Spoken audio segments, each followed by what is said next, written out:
कहानी पढ़ाई करे गोरखपुर जानी, पढ़ाई करे गोरखपुर जानी।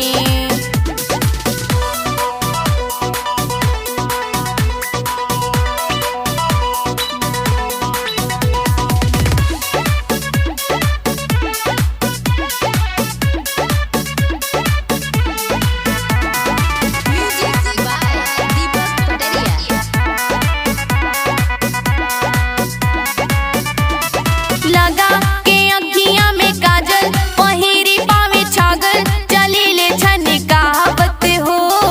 चले चले नी मस्तानी, बनी के रवानी, मुस्की चलावत हो, मुस्की चलावत हो। लगा के अखियां में काजल, पहिरी पावे छागल, चली ले छनी कहावत हो। चले चले नी मस्तानी, बनी के रवानी, मुस्की चलावत हो। दिलवा दिलवा के परी कहानी पढ़ाई करे गोरखपुर जानी, पढ़ाई करे गोरखपुर जानी।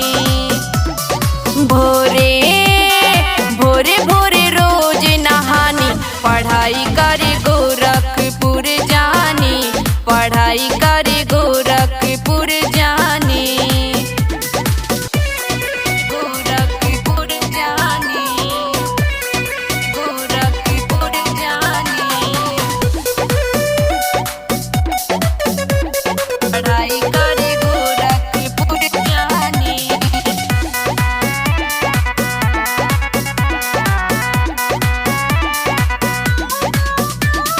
सोना के जस झलकेनी, हई मालकिनी हम अपना मनवा के।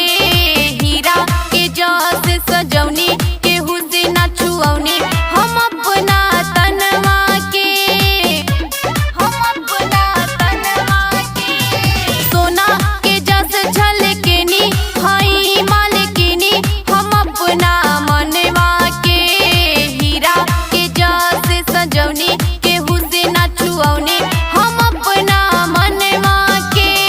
बीना बीना के हई हम रानी, पढ़ाई करे गोरखपुर जानी, पढ़ाई